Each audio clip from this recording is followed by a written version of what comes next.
আজকে আপনাদের দেখাবো সেরা স্বাদের গরুর মাংস রান্নার রেসিপি, আর সেটা করব সহজ পদ্ধতিতে। এর জন্য আমি মাংসগুলো ধুয়ে নিচ্ছি খুবই ভালো করে। যে পাত্রে রান্না করব সেই পাত্রে মাংসগুলো নিয়ে নিচ্ছি। এরপর পরিমাণ মতো পেঁয়াজ কুচি দিয়ে দিব, আর এরপর একে একে সব ধরনের মশলা দিয়ে দিব। দারচিনি, খাল, এলাচ সবগুলো দিয়ে দিব। রসুন বাটা, আদা বাটা ওগুলো দিয়ে দিব। এরপর হলুদের গুঁড়ো, ধনিয়ার গুঁড়ো, মরিচের গুঁড়ো, যা যা লাগে মশলা সব দিয়ে দিব।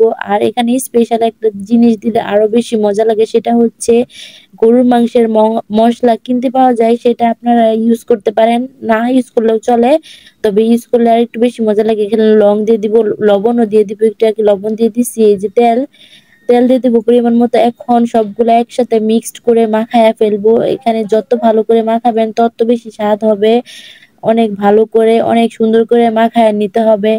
এরপর আরেকটা টিপস সবার জন্য, এটা সব ধরনের রান্নায় ব্যবহার করতে পারেন, গরম পানি।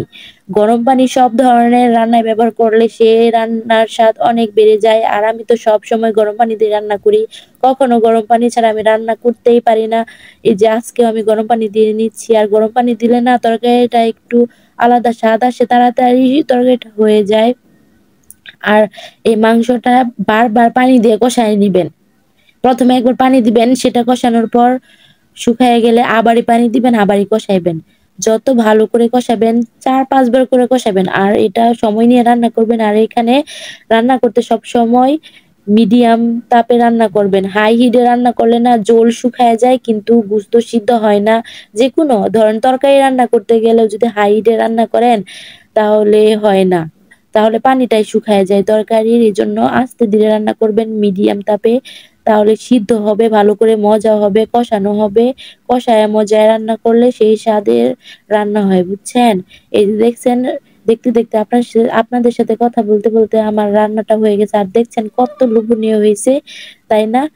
আর আজকে একটু ঝোল ঝোল করাই হয়েছে, কারণ আপনাদের ভাই বলছে একটু ঝোল ঝোল খাইবে, একটু কম কষাইতে বলছে, এই জন্য। আর আপনারা হয়তো ভাববেন যে এত অল্প গোস্ত, আরে আমরা দুইজন মানুষের মধ্যে আমি টোটালি কোনো গোস্ত খাই না।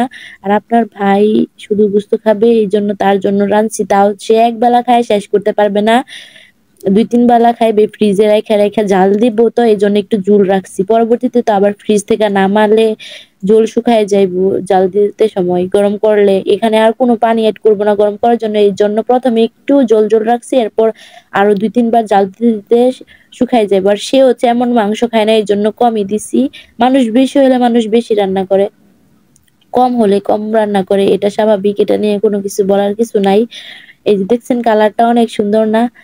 আর যাদের হাতে সময় নেই তারা তাড়াতাড়ি রান্না করার জন্য জানেন কি করবেন? একটা পেঁপের টুকরো কেটে দিবেন মাংসের মধ্যে, তাহলে তাড়াতাড়ি সিদ্ধ হয়ে যাবে। এছাড়া যারা প্রেসার কুকারে রান্না করেন তাদেরটা তো তাড়াতাড়ি হবে, কিন্তু প্রেসার কুকারে রান্না করলে না স্বাদ থাকে না, রান্নার আসল স্বাদ থাকে না। এই জন্য এভাবে কষায় মজায় চুলায় রান্না করবেন। আর যদি মাটির চুলায় রান্না করেন তাহলে তো কথাই না, মাটির চুলার খাবার যে কি মজা লাগে। অনেকদিন ধরে মাটির চুলা রান্না খাই না, গ্যাসের চুলায় রান্না করি। আজকের ভিডিওটা এখানেই, ভালো লাগলে লাইক কমেন্ট ও শেয়ার করে দিয়েন। ধন্যবাদ সবাইকে।